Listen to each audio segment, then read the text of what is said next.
अस्सलाम वालेकुम रहमतुल्लाहि वबरकातुहू। गज़ा पट्टी पर इसराइली हमलों का आज 162वां दिन है और अभी जो खबर आ रही है बहुत ज़्यादा परेशान करने वाली है, हैरान करने वाली है कि रफ़ा शहर पर हमला करने का इजरायली काबीना ने ऐलान कर दिया है। इससे पहले एक रिपोर्ट में मैंने बताया था कि वाइट हाउस ने अमेरिका ने इसराइल को रफ़ा शहर पर हमला करने की मंजूरी दे दी है और अमेरिका की तरफ से हरी झंडी मिलने के फ़ौरन बाद ही इसराइल ने अपनी वार काउंसिल की मीटिंग तलब की और वार कैबिनेट ने फैसला कर दिया है कि रफ़ा शहर पर भी फौजी ऑपरेशन किया जाएगा, हमला किया जाएगा। रफ़ा शहर पर हमला करने का मतलब है कि कई गुना ज़्यादा तबाही बढ़ जाएगी, बर्बादी बढ़ जाएगी।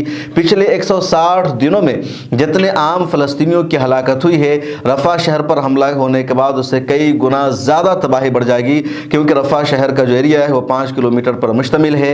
यह गैर आबाद इलाका था, यहाँ बिजली नहीं है, पानी नहीं है। जब नॉर्थ गज़ा में, साउथ गज़ा में, खान यूनिस में और गज़ा पट्टी के तमाम रिहायशी इलाकों पर इजराइल ने हमला किया, बमबारी की, मिसाइल से अटैक किया, तब वहाँ के लोगों ने रहने के लिए, सुकून या पनाह लेने के लिए रफ़ा की तरफ कूच किया। वो टेंटों में यहाँ रह रहे हैं, उनके पास बिजली, पानी और किसी भी तरह की सहूलत नहीं है। अभी शहर पर भी इजराइल ने हमला करने का ऐलान कर दिया है। इजराइल की तरफ से अपडेट भी सामने आई है कि फौजियों को कहा जा रहा है कि वो आम शहरियों को वहाँ से बाहर निकाले, लेकिन रफ़ा शहर में जो लोग रह रहे हैं वो सभी के सभी आम शहरी हैं। यूनाइटेड नेशन ने बार बार इजराइल को मुतनब्बे किया था, खबरदार किया था और कहा था कि रफ़ा पर हमला नहीं होना चाहिए।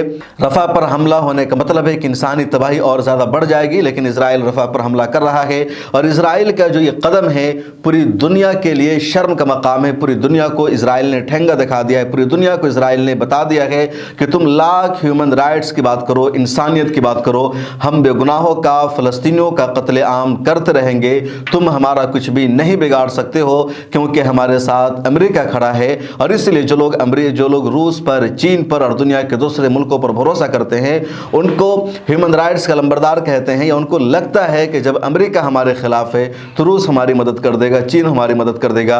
ये ममालिक भी सियासी सतह पर तो साथ आ गए हैं, लेकिन अमली मैदान में ये ममालिक भी पीछे रह गए हैं। अरब ममालिक तो पहले से ही बहुत पीछे हैं। गज़ा पट्टी के हवाले से एक और बड़ी अपडेट ये है कि एक लड़ाई में हमास के लड़ाकों ने 5 इजरायली फौजियों को मार गिराया है, उनकी मौत हो गई है और उनकी लाश को भी इजराइल पहुंचा दिया गया।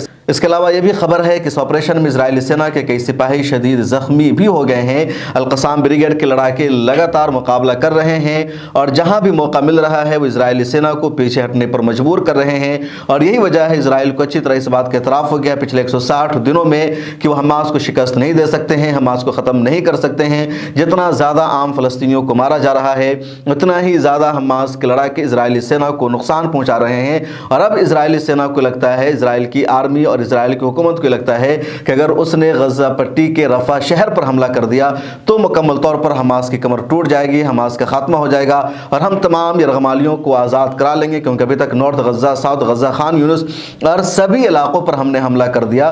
टेक्नोलॉजी का सहारा लिया, ड्रोन को छोड़ रखा है, हमारे कैमरे लगे हुए हैं, हर तरफ से हमने मदद की है, दुनिया भर की फ़ौज हमारे साथ लगी हुई है, लेकिन हम कामयाब नहीं हो पाए हैं। तो हो सकता है कि रफ़ा शहर में हमला करके हम कामयाब हो जाए, लेकिन वहाँ भी इजराइल को ज़रा बराबर कामयाबी नहीं मिलने वाली है। जंगी हदफ में ज़रा बराबर भी इजराइल कामयाब नहीं हो सकता है। सिर्फ इंसानियत का कत्लेआम होगा, तबाही होगी, बर्बादी होगी।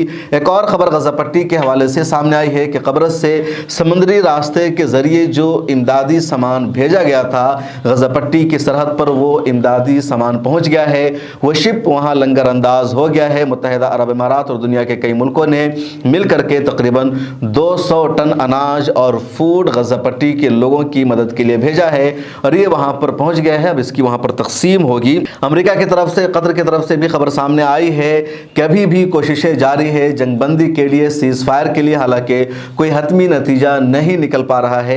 हमास की अपनी शर्तें हैं, इजराइल की अपनी शर्तें हैं। इजराइल इस बात पर अटल है कि जब तक हमास का खात्मा नहीं हो जाएगा हम जंगबंदी करने वाले नहीं हैं, और अगर जंगबंदी होगी तो आर्जी जंगबंदी होगी और आर्जी जंगबंदी के दौरान हमास को हमारे तमाम यरगमालियों और कैदियों को रिलीज़ करना होगा। हमास की शर्त वाज़ेह है कि तमाम यरगमालियों को रिलीज़ नहीं किया जाएगा, तमाम यरगमालियों को आज़ाद उसी वक्त किया जाएगा जब मुकम्मल जंगबंदी का मुआहदा होगा। उसके बगैर हम यरगमालियों को आज़ाद करने वाले नहीं हैं। इस हवाले से एक और बड़ी खबर है और वो ये, कल मैंने बताया भी था فلسطین کے حوالے سے ایک اور بڑی خبر یہ سامنے آئی ہے کہ کل یعنی جمعہ کی نماز میں مسجد اقصیٰ میں 90,000 سے زیادہ فلسطینیوں نے جمعہ کی نماز ادا کی۔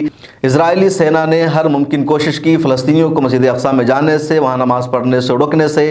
جگہ جگہ بیریکیڈ لگایا گیا تھا، اسٹیل کے ذریعے رکاوٹیں کھڑی کی گئی تھی، جگہ جگہ کھدائی کر دی گئی تھی، چیک پوائنٹ لگا دیے گئے تھے، لیکن حماس نے فلسطینیوں سے اپیل کی تھی کہ رام اللہ میں، ویسٹ بینک میں، یروشلم میں رہنے والے فلسطینی بڑی تعداد میں مسجد اقصیٰ میں پہنچے اور وہاں جمعہ کی نماز ادا کرے۔